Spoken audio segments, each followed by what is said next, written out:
Je ne sais pas jusqu'à quand ça va durer.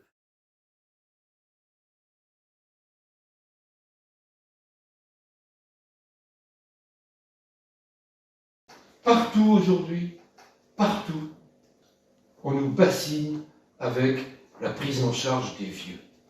Voilà. Eh bien, les vieux, ils les emmerdent. Voilà.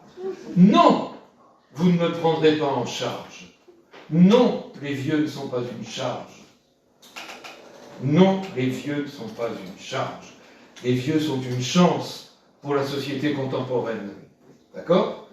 Quelle que soit leur situation, quel que soit leur âge, les vieux sont une chance. Donc non, il n'y a pas de prise en charge, c'est fini. D'accord ? C'est un grand bonheur.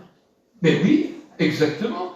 Il y a de l'accompagnement possible, du soin possible, de l'aide, du soutien. Mais ce n'est pas la même chose d'accompagner, de soigner et de prendre en charge. Non, je ne suis pas une charge. Où allons-nous? Un nom circule, la Dordogne.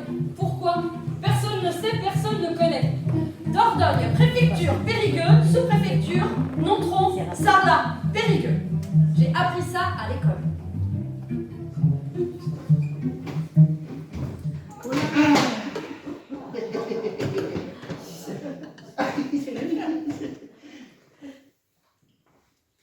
Vous l'avez vu dans les journaux. Ah, vous avez sûrement vu son portrait. D'accord. Quel portrait? Mais le portrait du gâteau des noces de la princesse Marina. Un gâteau de 3 mètres de haut. C'est une grève comme on n'en a pas vu souvent. Et le patronat grince des dents. Les ouvriers occupent les chantiers, les usines. Les mineurs couchent dans leur usine. Les garçons épiciers campent chez Félix Potin. Et ça dure des jours et des jours. Et ça dure des jours et des nuits. Et les grévistes dorment, ils ont des rêves. Mais pour les gros, c'est l'insomnie. Pour le capital, c'est la mauvaise nuit. La mauvaise nuit. De sa fenêtre, le capital voit ses usines occupées par les hommes des taudis.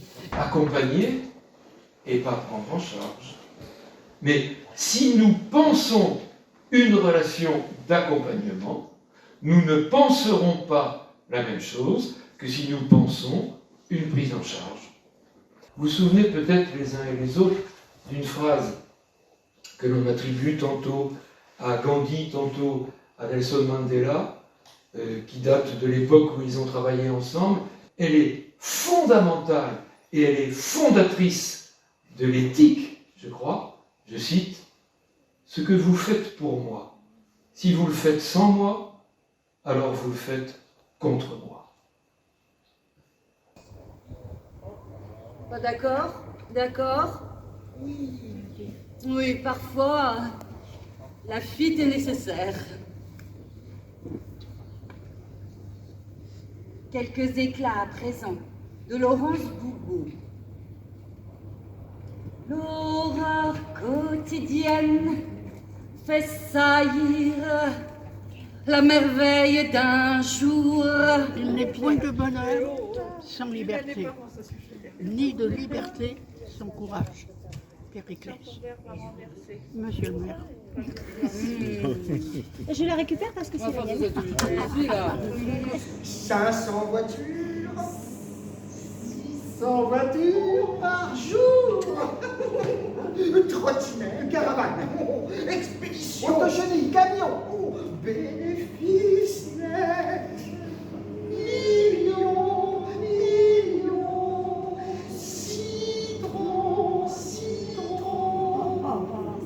Le but d'une réflexion éthique, c'est que jamais ce que vous vouliez faire pour moi, vous puissiez le faire contre moi. Ce qui exigera que vous le fassiez avec moi.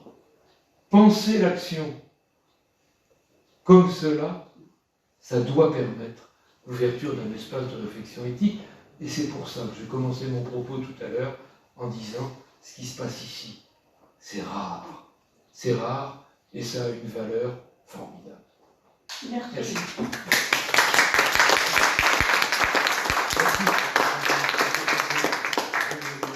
Merci. Alors, évidemment, on peut bien sûr